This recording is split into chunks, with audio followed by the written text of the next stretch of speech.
Hello, friends. Welcome to First Reading, the Old Testament lectionary podcast for preachers and all other lovers of the Hebrew Scriptures. I'm Tim McNinch. And I'm Rachel Wren. This week, we're going to be taking a dive into Jeremiah 32, the lectionary text scheduled for September 29th, 2019. Now, we're taking a break from our pony-sized mini episodes to bring you a giant Clydesdale of an episode with the diminutive yet powerful special guest exegete, Dr. Carol Newsom. Dr. Newsom just recently retired as the Charles Howard Candler Professor of Old Testament at Candler and a Senior Fellow at Emory's Center for the Study of Law and Religion. Dr. Newsom came to Candler in 1980, and she was only the second woman to hold a tenure-track position. And Dr. Newsom's research interests are vast. The Dead Sea Scrolls, wisdom tradition, the Book of Daniel, apocalyptic literature, weaving, and looms. She has written and edited 13 books, scores of articles, book chapters, translations, encyclopedia articles, reviews. She's co-edited the acclaimed Women's Bible Commentary, which explores the implications of and challenges long-held assumptions about the Bible's portrayal of women and other marginalized groups. If you're interested in more of her work, we would recommend that Women's Bible Commentary or her commentary on Job in the New Interpreter's Bible, and we'll put a link to those on our website. She is a dear and beloved professor of Tim and I, and we are thrilled to have her on the podcast. Dr. Carol Newsom, welcome to First Reading. Thank you. It's an honor to be here. Yeah, we're so glad to have you. And I just second the recommendation of the Women's Bible Commentary. That's on my shelf, and I use it all the time. It's out in its third edition not too long ago. So it's got some staying power, that one. Yeah. Now, Rachel mentioned, Carol, your varied research interests. And so I just wanted to open by asking you about one of them. What would you say is your current favorite crafting project? I have been doing all things fiber, and I recently took up learning how to spin yarn from fiber. And I just think that that's one of the most pleasurable activities. It's actually a form of meditation. Ah. And so I think that spinning is, there's something probably metaphorical in the way in which you take something that is formless, and when you have finished spinning it, you have something that hangs together but is full of infinite possibility. Oh, wow. There's your sermon right there, folks. I mean, I think we can just stop right now. Yeah, thanks for listening. That's wonderful. We've been curious too. I mean, you've been in the field since 1980, and a lot has happened in the field of biblical studies since that time. So just very broadly, how has the field changed since you started in it? Oh, gee. When I was doing my graduate studies back in the mid to late 1970s, the field was very traditional, and the kinds of questions that you could ask were within a limited range of things, mostly historical, critical questions, and people were very much interested in how do we get to the origin of things. That was the question of the day. Mm-hmm. And obviously, about that time, things were beginning to change. I kept challenging my professors to let me do things that were more on the literary side. And basically, I was told, we don't do that here. And so, okay, fine. You'll teach me what you can. And then when I get out and I have my own job, I'm going to do what I want to do. But the other thing that I think has changed so much is that, like I say, we used to think, well, how do we get to the origin of something? And whatever happened on the receiving end, the reception history, nobody paid any attention to. That was, again, something that our field didn't do.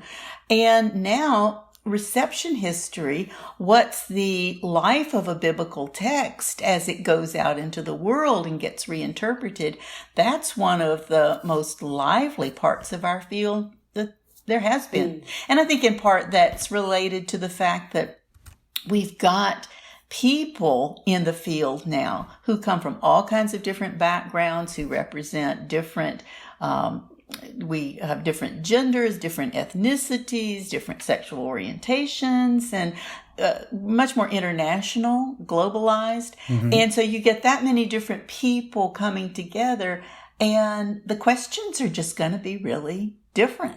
So it's been a wonderful, exciting time to be in biblical studies. Fantastic. Absolutely. Well, then I think that's a happy note to continue our conversation on. So let's dive into the text. Carol, would you mind reading the text for us? Sure. I'm going to use the NRSV translation. Okay. And the passage again runs chapter 32 of Jeremiah, verses 1 to 15. The word that came to Jeremiah from the Lord in the 10th year of King Zedekiah of Judah, which was the 18th year of Nebuchadnezzar. At that time, the army of the king of Babylon was besieging Jerusalem, and the prophet Jeremiah was confined in the court of the guard that was in the palace of the king of Judah, where King Zedekiah of Judah had confined him. Zedekiah had said, "Why do you prophesy and say, 'Thus says the Lord, I'm going to give this city into the hand of the king of Babylon, and he shall take it'? King Zedekiah of Judah shall not escape out of the hands of the Chaldeans, but shall surely be given into the hands of the king of Babylon, and shall speak with him face to face, and see him eye to eye. And he shall take Zedekiah to Babylon, and there he shall remain until I attend to him, says the Lord. Though you fight against the Chaldeans, you shall not succeed." Jeremiah said, "The word of the Lord came to me. Hananel, son of your uncle Shallum, is going to come to you and say, 'Buy my field that is in Anathoth, for the right of redemption by purchase is yours.' Then my cousin Hanamel came to me in the court of the guard in accordance with the word of the Lord and said to me, 'Buy my field that is in Anathoth in the land of Benjamin, for the right of possession and redemption is yours. Buy it for yourself.' Then I knew that this was the word of the Lord. And I bought the field at Anathoth from my cousin Hanamel and weighed out the money to him, 17 shekels of silver. I signed the deed, sealed it, got witnesses, and weighed the money on scales. Then I took the sealed deed of purchase containing the terms and conditions and the open copy, and I gave the deed of purchase to Baruch, son of Neriah, son of Maaseiah, in the presence of my cousin Hanamel, in the presence of the witnesses who signed the deed of purchase, and in the presence of all the Judeans who were sitting in the court of the guard. In their presence I charged Baruch, saying, 'Thus says the Lord of hosts, the God of Israel, take these deeds, both the sealed deed of purchase and this open deed, and put them in an earthenware jar, in order that they may last a long time. For thus says the Lord of hosts, the God of Israel, houses and fields and vineyards shall again be bought in this land.'" Thanks, Carol. One of the things that we do every week in our podcast is to try to explain a little bit of the context for these texts in the lectionary that sort of come out of the blue. Now, this one begins with a little bit of like personal context for what's happening with the prophet Jeremiah. But can we say something about the bigger picture historical context of at least is being referenced by this text? What's happening in sort of the geopolitical world here? Yes. For a long time before this text opens, Judah had been a vassal state under the Babylonian Empire.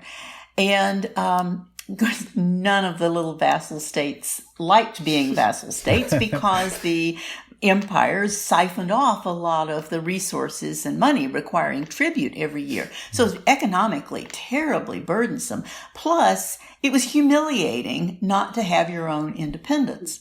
So the little states were always on the lookout for, can I rebel? If I rebel, will I get away with it, or are we going to get smacked by the Babylonians? And they would meet together, sometimes try to do a little coalition. They would try to coordinate with maybe somebody on the other side of the empire who wanted to rebel. So they were always strategizing and trying to decide if they could do this and get away with it. But it's a very high risk strategy. And so in the background, there have been 2 or 3 of these little attempts, but they always kind of fizzled out or they made peace really quickly. But this time, the Judeans had gone into rebellion and the Babylonian army shows up. So it's serious business. It reminds me a little bit of, my kids, we don't do nap time anymore, but we do quiet time. And, you can hear their door open and you call up there, okay, guys, go back to your room. And, they kind of keep doing whatever it is they're doing until you start stomping up those stairs. And then the doors close really fast. Yeah. So do we know, so this is the 18th year of Nebuchadnezzar. Do we have a sense at this point of how long this siege has been going on and how drastic things are getting in Jerusalem? Yeah, King Zedekiah had stopped paying tribute in about 589. But, there were no airplanes, there were no railroads. And so an army took a while before anything happened. So it's been 2 years or so. And then the Babylonian army shows up in probably sometime in early 587, around January, we think. And the siege is going to go on for 18 months. Wow. So the siege takes place between January 587 until Jerusalem falls in 586. And the events in Jeremiah 32 probably take place 6 to 8 months after the siege has started. So it's been going on for a while, but it's going to run for a good bit longer after this. We're not in the home stretch yet then. No. Now, I've heard you have an awesome lecture on what siege warfare was like at that time period and what conditions in the city became like. Can you kind of summarize for us what did siege warfare entail and what was life like in the city under siege warfare? Yeah, I got fascinated in this and started to see what historians and archaeologists had discovered. And, on the one hand, cities at this point had, big stone walls, and they were very hard to attack and take directly. If you were lucky enough to have a water supply within the city, then you were even more secure.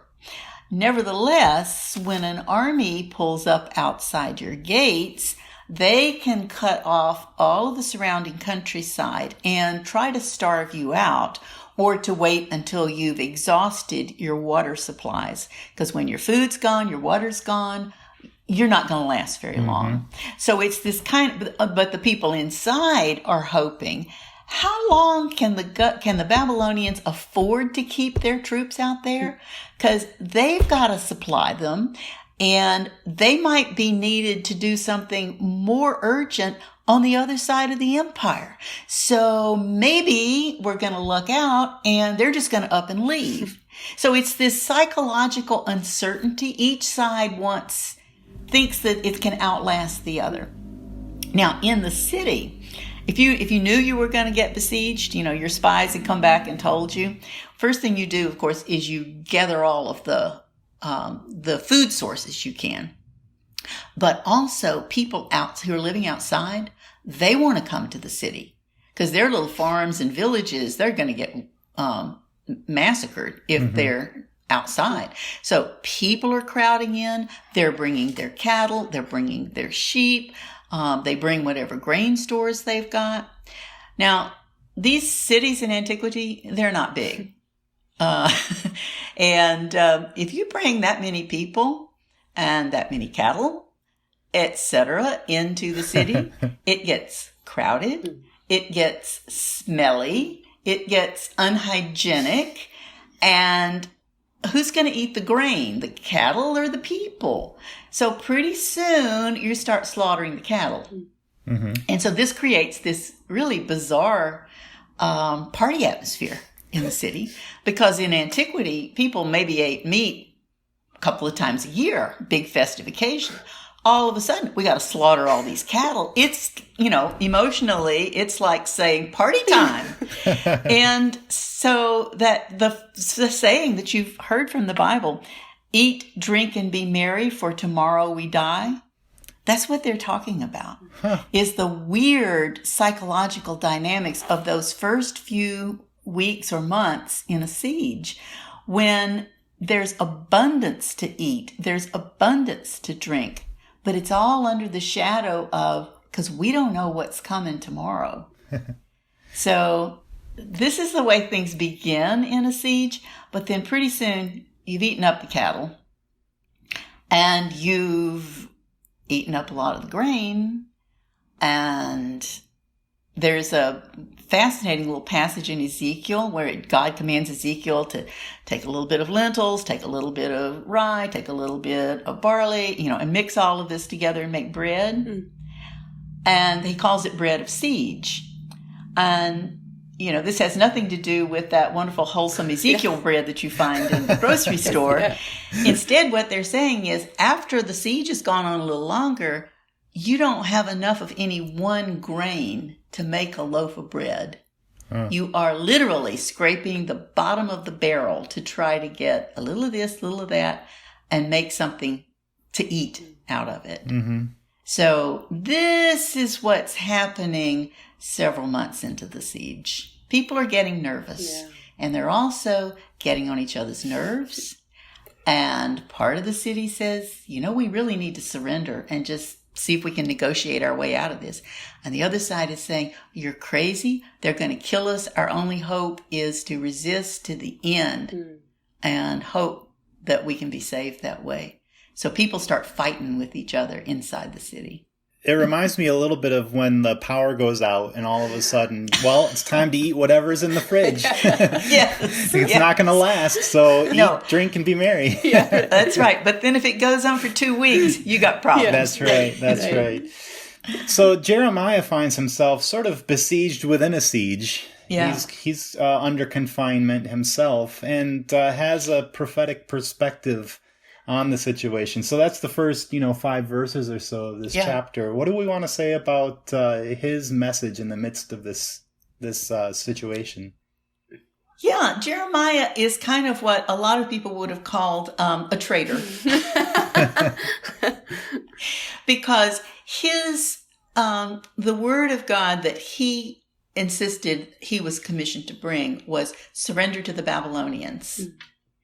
And that does not go over well to all of those people who thought they had entered into this rebellion because they thought that they were intended to be a free and sovereign people, that they were to resist the imperial power of Babylon, that they were also in some sense thinking that was what it meant if Yahweh was sovereign, is that they should be sovereign. And here comes Jeremiah saying, no, actually, the word from God is surrender to the Babylonians. And in one passage, a few chapters earlier, chapter 27, Jeremiah comes out and he says, no, the word that God that came to me was God had decided, for reasons known only to God, that Nebuchadnezzar is going to be the overlord. And your job is to submit. And if you go into rebellion, you're rebelling against God. That's a hard message to sell to the king. Yeah. Especially if you're 8 months into the siege and, like you said, people are starting to get on each other's nerves in the first place. Yeah. At the same time, it has a lot of appeal to those people who are thinking, our rash leaders stupidly got us into this mess and they're going to get us all killed.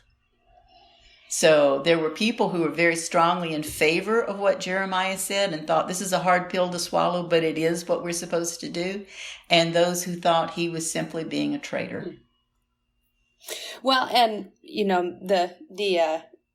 I find it so interesting that the RCL cuts that section out of this passage because in some ways it's essential to understanding it because what comes further, and we'll talk about this later, but what comes further is a word of hope and restoration. But they cut out the whole part about being divided and being sent away. And I thought, well, what does it mean that vineyards are going to be planted and purchased when they're already being planted and purchased? You need that part of the story to understand the rest of the text.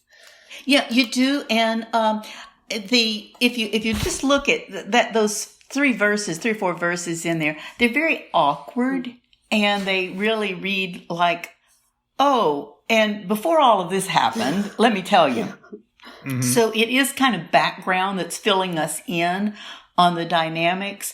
And so I guess they leave it out because they notice that literarily it seems to interrupt the story. But I agree with you completely. If we don't know that background, we don't get the point of the story. What Jeremiah, the word that Jeremiah gets from God in this passage only has its power in light of this previous message of surrender. Exactly.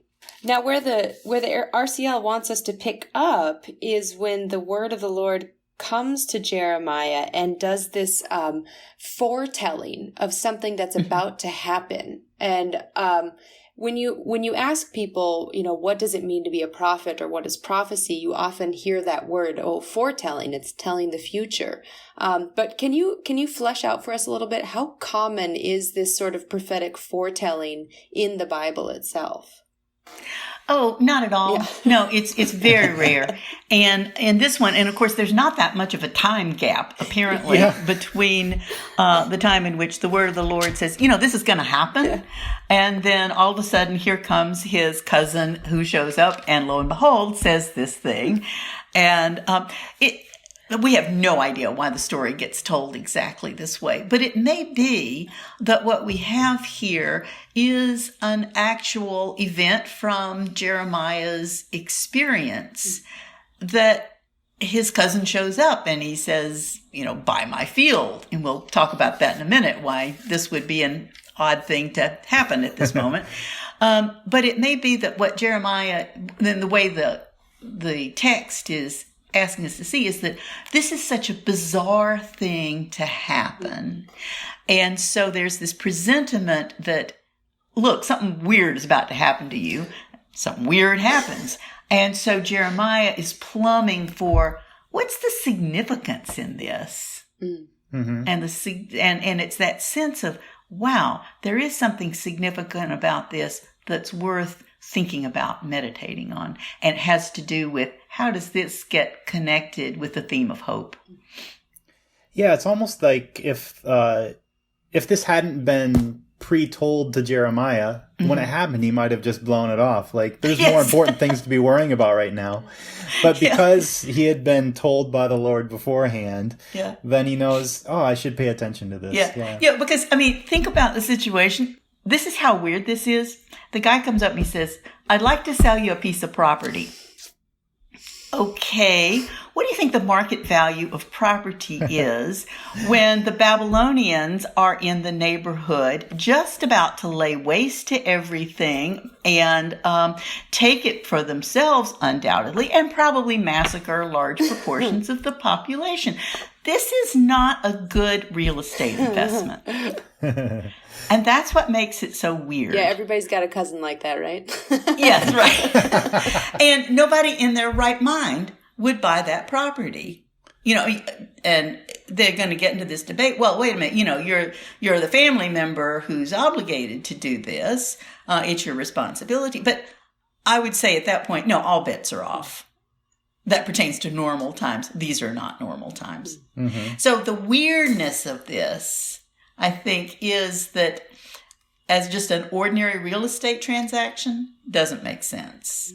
And therefore, Jeremiah looks at it as, in some sense, a sign or a symbol. So this real estate transaction becomes the heart of this passage in all of its odd detail.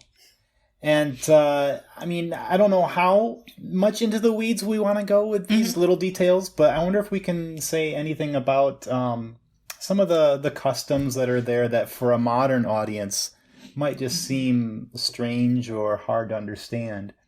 Are there a few that we can pick out and explain a little bit about? Well, yeah, one thing that I think we do have to look at is that whole notion of keeping property within the family.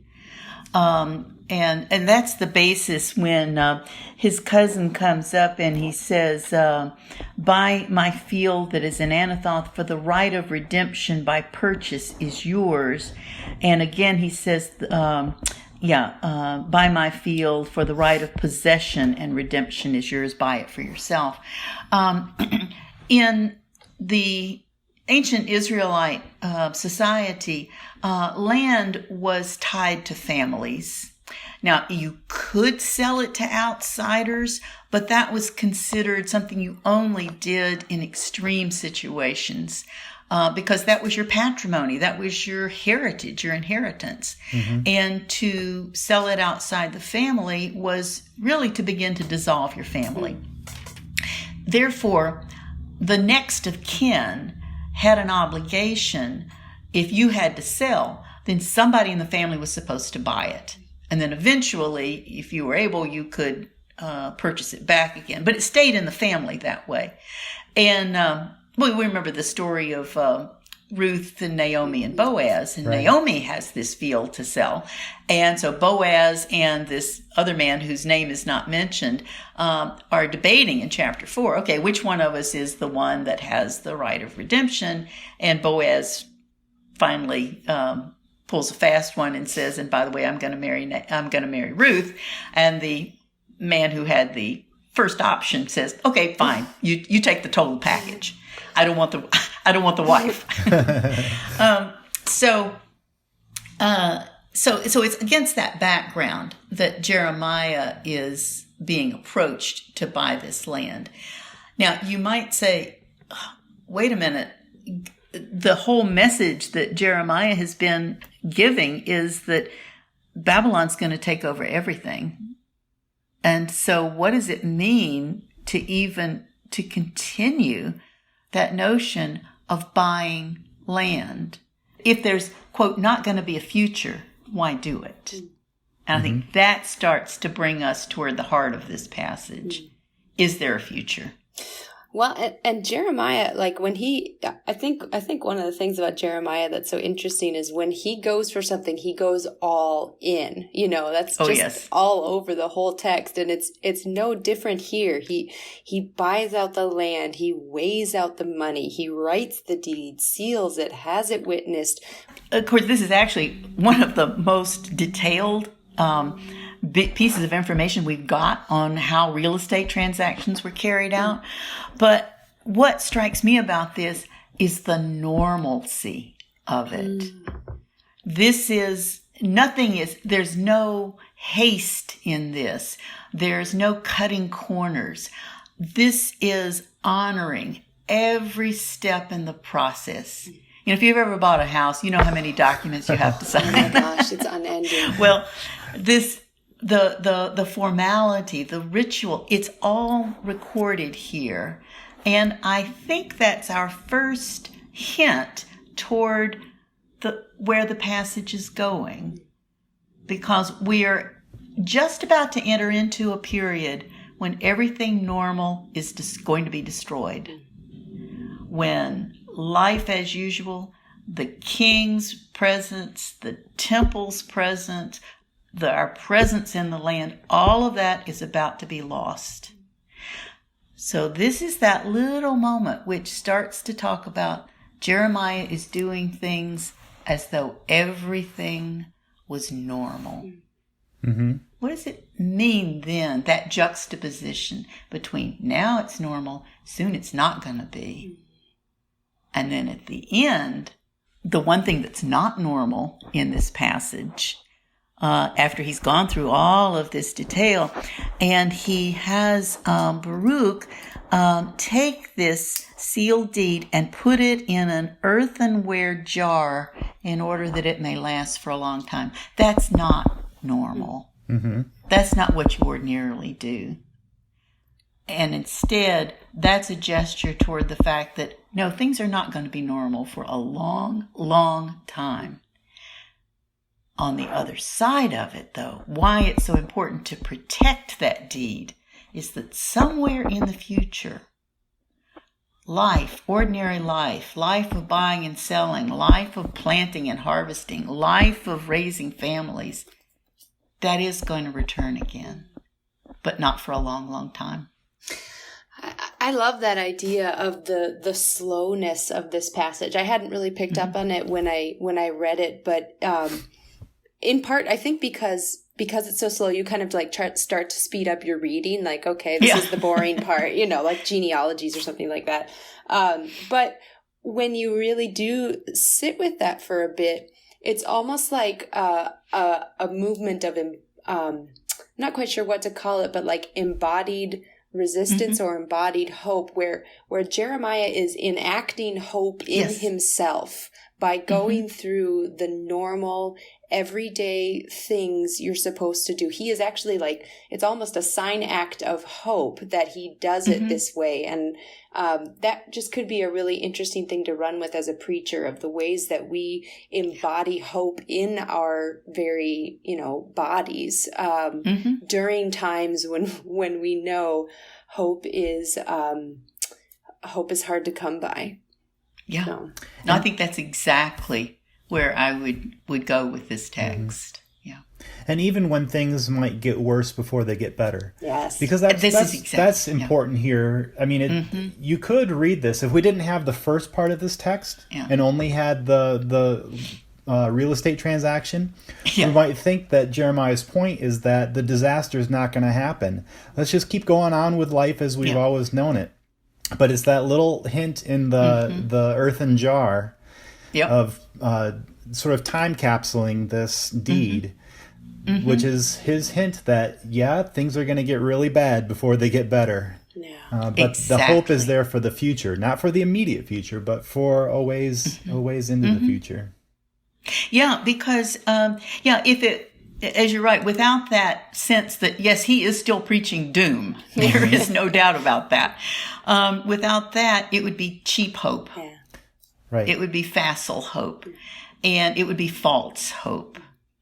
And so what he is doing is, in the very face of real doom, real loss, he's talking about, but there is still hope on the other side. Yeah.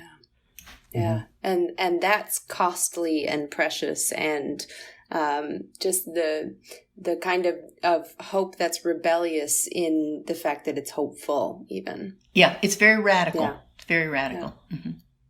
This is admittedly a tangent, but when I read about putting these documents in an earthenware jar to hold on to for the future, Qumran immediately comes to mind.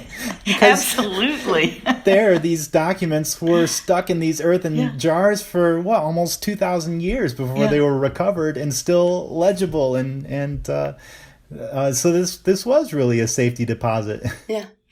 It was. And, we don't know why the Qumran community put some of their scrolls in jars. I mean, in one of the caves, the one that was used mostly on a day-to-day basis, things were just apparently left on shelves. But many of the scrolls that were put in the jars were very beautiful editions, very, very well prepared scrolls.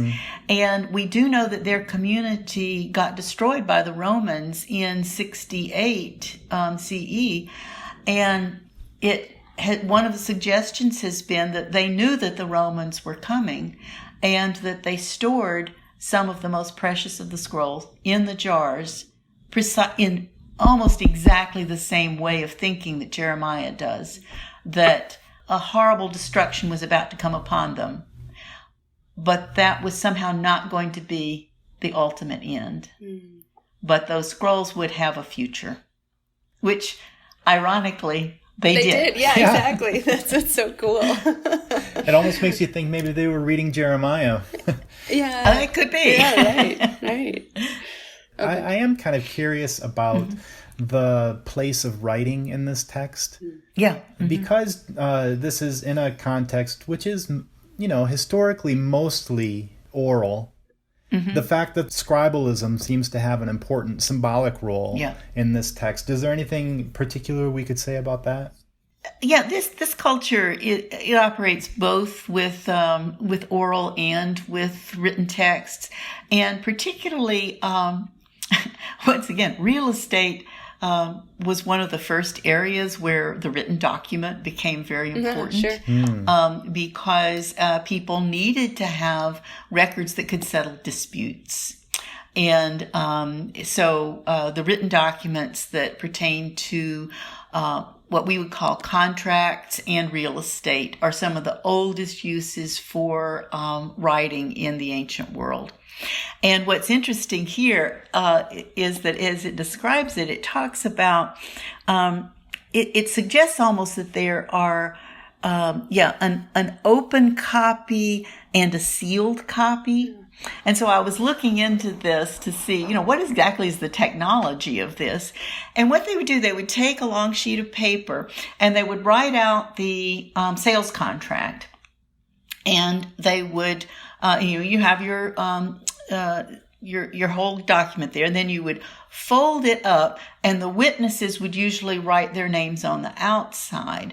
And then a seal, which was melted wax, which was then imprinted with a seal that someone might have worn on a ring. So they would press their signature mark into the seal. That only was the first half of the sheet of papyrus or skin, whatever they were writing on. Then they would write the contract or the deed out again on the bottom part and leave that loose. Or just loosely fold it over it so you could get to it. So what you've got is, in one sense, a copy that can be easily accessed. So if we need to consult it, there it is. But the notarized copy, if you will, the one that's sealed with the witness names on it, it's still there and preserved. Now, in ancient Babylon, where they wrote on clay, they had an even cleverer way of doing this. They would write out the contract on the little clay tablet and get the witness names on it. And then they would literally make a clay envelope. Oh. And they would stick the little tablet into the clay envelope. And then on the front and back, they would write the contract out again. So you could see it on the outside. But if you ever had to go to court and prove that nothing had been tampered with, you would break it open, and there's the untampered with original. Oh, that's amazing. So you can see how there have always been lawyers with us. That's awesome. That's fascinating. That's a really helpful transition into preaching pitfalls. One of the things that we do often in our podcast is try to give a heads up to preachers of places where sermons could go off the rails. And I could see myself doing about 20 minutes on the way that deed scrolls were sealed. But that might not be the most helpful thing for a sermon on this text, even though it's very fascinating to people with antiquarian interest like we will save that one for the Wednesday night Bible study. That's exactly right. That's exactly right. Oh, I feel you, Tim. Sometimes if I'm doing pulpit supply, I'll read my sermon out to my husband, and at a certain point, and when I start going on these historical tangents, he just says bored. It's like, okay, well, that's my note right there that I'm going into things that interest Rachel. So.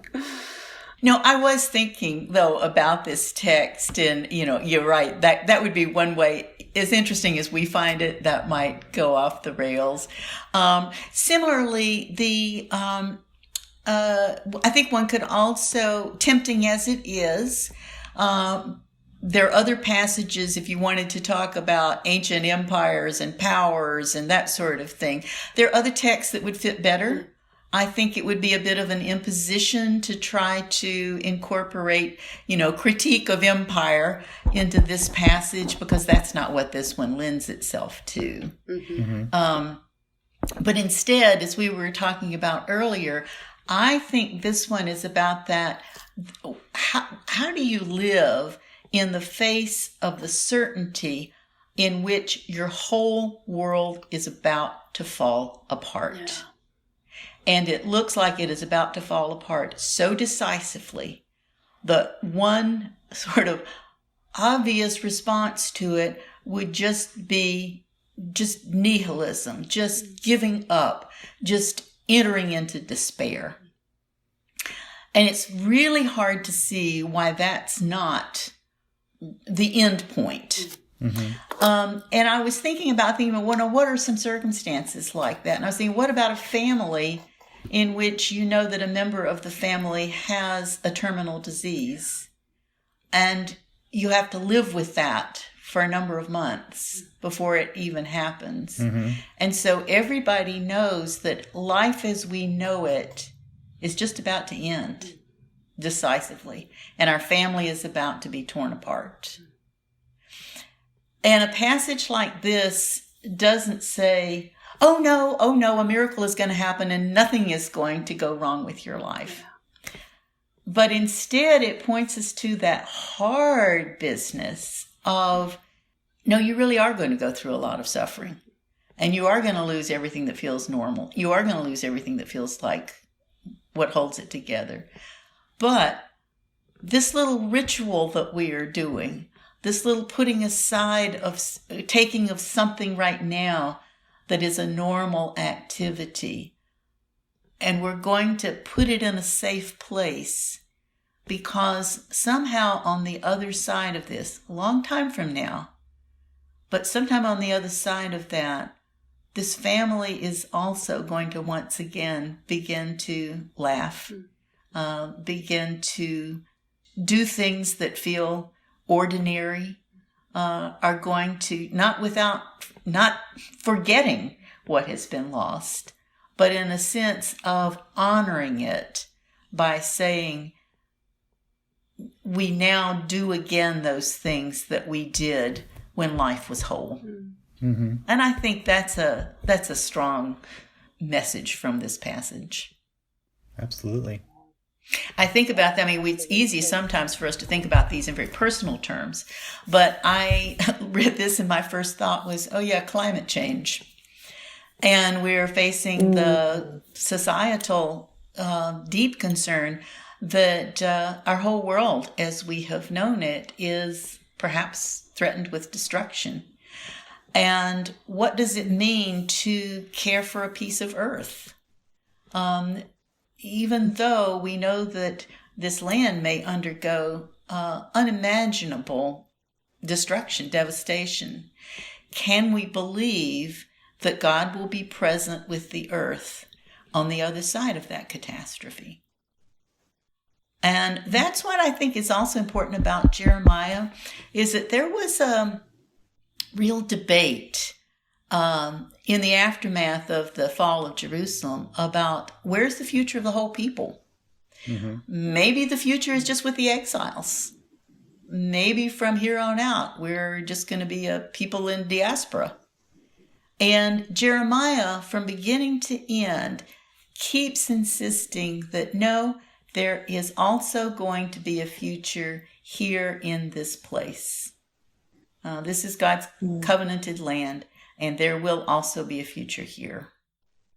And so that place, the importance of place, I think, is also part of what he is saying. And that, no, Hanamel, you may want to just take your money and scoot off to Moab, but some of our descendants are going to be here and are going to farm this field again in the future. Rachel, did you have an angle on this text that you wanted to bring up? Yeah. An angle similar to the one you were bringing up, Carol. A couple sort of side tangent angles. First is this idea of the embodied nature of hope and the embodied ritual of hope.